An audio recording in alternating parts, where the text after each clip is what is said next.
Ciao a tutti ragazzi, bentornati. Oggi sto per partire, sto andando ad Hong Kong. Per chi non avesse visto Sampling Mosca, sappiate che il format è questo. Io cercherò di andare nelle città del mondo dove in realtà troverò delle persone che mi ospitano. In questo caso incontrerò dei produttori e degli artisti di Hong Kong, li intervisterò per voi e cercherò di fare dei contenuti per capire come funziona anche il mercato in altri paesi, il tutto facendovi consigliare della musica per campionarle e tirare fuori quello che per me è un'idea musicale del luogo in sé.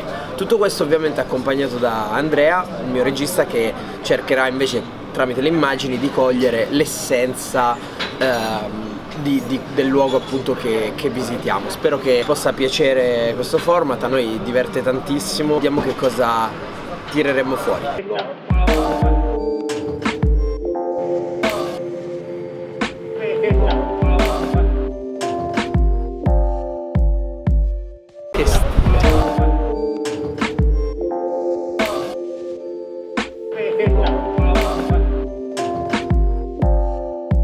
Ragazzi, stiamo andando in un negozio di dischi, ci siamo lavati, non abbiamo ancora dormito perché facciamo la cazzata di andare a dormire adesso. Stanotte siamo svegli fino alle 6, che non è male per lavorare la notte in effetti, però sinceramente se posso farmi una dormita forzata e recuperare un po' di jet lag, meglio.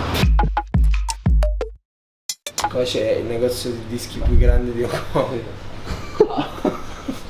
Hello. Sorry, record Classic shop. Classic shop 201. Yes, 201. Second floor. Yes. Thank you. Second floor, yes. Okay.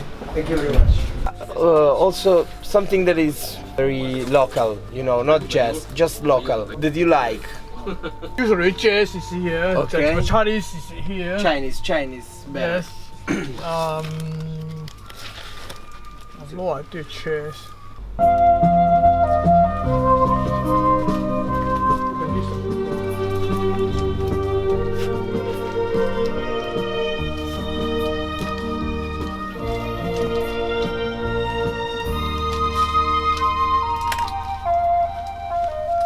Sotto un consiglio del signore che sinceramente non era proprio convinto di quello che mi stava consigliando, ma alla fine mi ha consigliato questo e mi ha dato anche il nome in inglese per scriverlo su internet, e poi mi ha consigliato questo che dice che è molto famoso qua in Cina. Te lo stavo facendo anche sentire, a dire la verità. La logica è cercare di campionare e vedere se c'è qualcosa da prendere da questi dischi. Io me li ascolterò dopo e vi faccio sapere.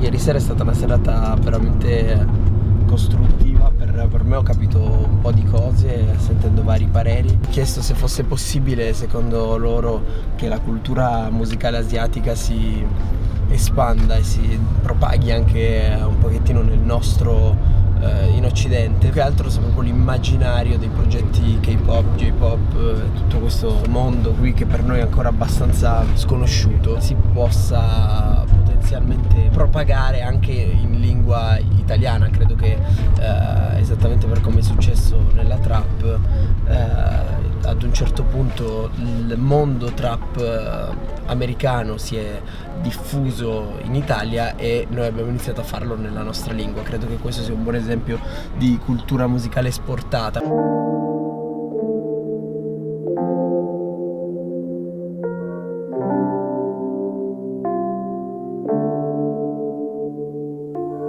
Ragazzi, sto cercando di ascoltare su Spotify i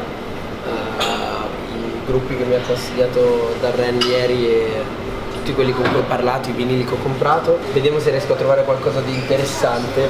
Per ora sto ascoltando i Beyond. Sentiamo.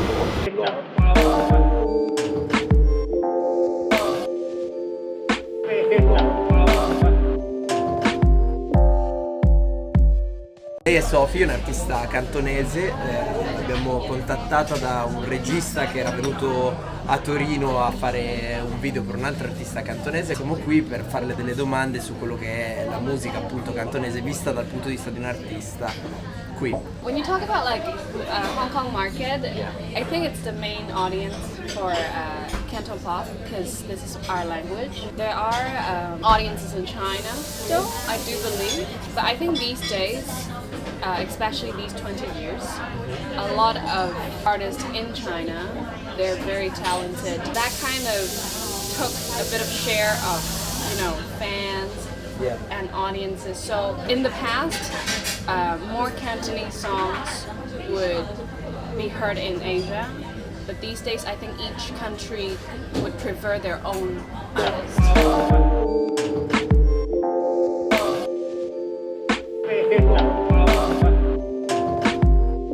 Allora, ragazzi, siamo qua con Vicky, che è una produttrice di musica cantonese, pop cantonese di Hong Kong. My name is Vicky Fong. I have been in the Hong Kong industry for a bit over 20 years. So I started very young. Well, I started out to be a songwriter when I was still actually being a lawyer. Talking about your manager career, how hard is to manage all these artists?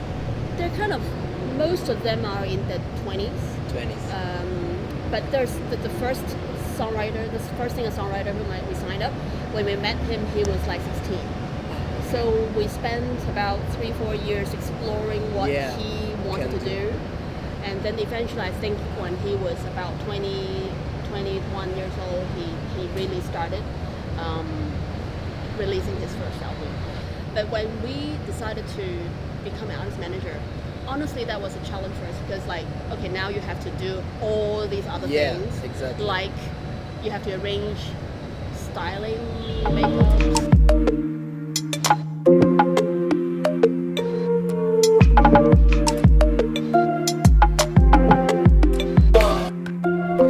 Fondamentalmente mi sono divertito ad andare in giro per la città a campionare, trovare dei sample, ad esempio qua ho campionato un semaforo, ho campionato una friggitrice dove c'era questo tizio cinese che a un certo punto urlava nel locale, quindi è diventato una specie di rullante. L'obiettivo, insomma, quello che mi ha comunicato subito questa città, questo concetto molto multilevel. Paradossalmente Hong Kong non è una città così grande, eppure ha 7 milioni di abitanti, che sembrano tanti, ma di fatto se la paragoniamo ad una nazione, perché di questo si tratta, di uno stato, in realtà sono pochi, ma sono condensati ad una densità altissima, quindi sono proprio a multilivello, li vedi sia sottoterra che al ground floor. Nella metropolitana al ground floor tutti i negozi sono al primo, secondo, terzo, quarto piano. Quello che ho cercato di fare con questa produzione,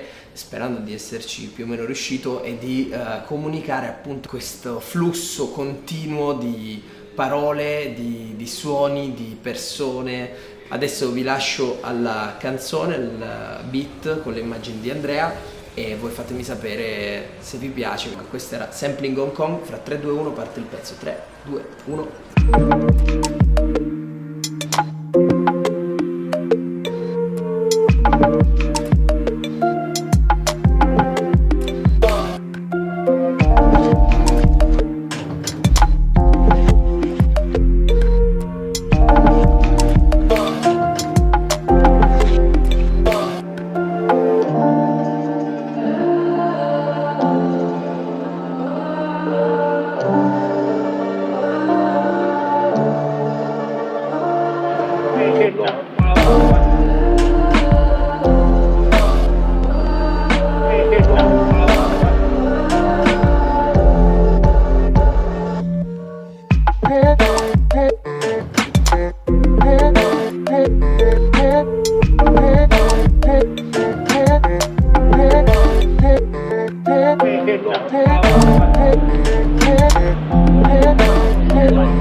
Hey,